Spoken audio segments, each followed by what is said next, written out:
It's one thing to have lots of real estate data. It's another to have the experience and know-how to interpret it and explain to consumers what it all means.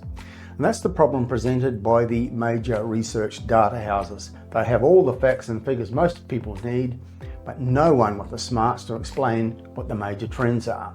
Cotality's latest misanalysis of real estate markets is that momentum is clearly shifting back to metro markets. This was its conclusion from the price data it published in early July. It also told us recently that houses continue to outperform units, and if you want to lose money in real estate, you should invest in units. Not only is this a stunning example of what I call kindergarten analysis, it's also contradicted by their own figures and by the data from their competitors as well. So let's look at what Cotality's figures actually say and whether they support their broad brush opinions about houses outperforming units and cities outperforming the regions. The figures show that in the June quarter there was higher price growth in the combined regions than in the combined capital cities. This was true for houses, for units and for dwellings overall. In the year to date, the first 6 months of calendar 2025, regions have significantly outperformed the capital cities for houses, for units and for dwellings overall. And in the past 12 months, dwelling prices in the combined regions have grown 5.5% compared to just 2.7% for the combined capital cities. With units, the regions are up 5.3% and the capital cities just 1.7%.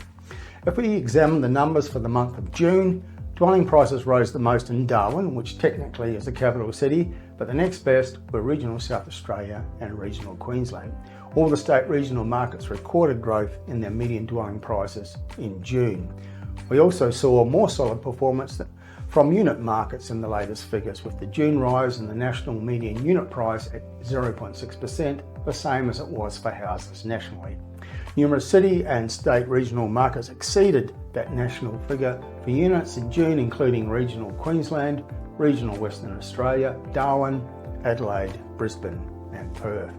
The other part of the Cotality analysis which misses the mark is their interpretation that any growth in prices has been caused by the recent reduction in interest rates. When so-called analysts roll out that rationale as their only explanation of real estate events, you know that you're dealing A, with economists and B, idiots. If interest rate cuts explain the locations where prices have risen recently, how does it explain those places where prices have fallen? And how does it explain why Darwin house prices rose 5.2% in the June quarter, but Sydney and Melbourne managed just 1.2 or 1.3%? There's clearly other forces in play, more powerful than interest rates. But according to the talking heads at Cotality, the first rate cut in February was a clear turning point for housing value trends. But our analysis at Hotspotting, which is fortunately a lot more sophisticated than Cotality's, shows that markets that had been struggling previously, like Melbourne, regional Victoria and Darwin, were turning around long before the first of the interest rate cuts in February. But then in Hotspotting, we do more than look at changes in median house prices in our work to understand the many different markets across the country. But let's look at another data source, PropTrack, which is part of realestate.com.au. This is the one we use at Hotspotting because we see them as more reliable and accurate than Cotality or the almost forgotten domain.com.au. Now, according to PropTrack, regions have outperformed the capital cities in the past year, with the median house price for the combined regions rising 6.0% and the cities just 4.2%, while the gap is even wider with units 6.4% in the combined regions and just 3.9% in the capital cities. Now, the PropTrack figures indicate that the strongest markets for capital growth for houses in the past 12 months have been regional areas. The market leaders are regional South Australia, regional Queensland and regional Western Australia.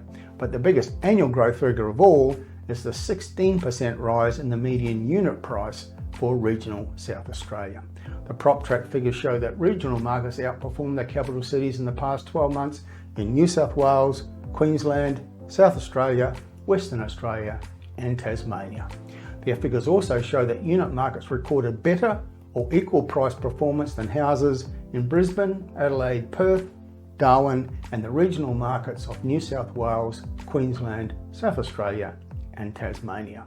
Now, it reinforces the point that we make again and again in hot spotting, that if you want to succeed in real estate, you need to be very careful about who you listen to. The people who should be deleted from your list of trusted analysts include anyone describing themselves as a senior economist. Trust instead specialist real estate analysts with a proven track record in interpreting real estate markets and their trends. People like Simon Presley at Propertyology, Arjun Paliwal at InvestorKit, and of course the team of real estate specialists with decades of experience here at hotspotting.com.au.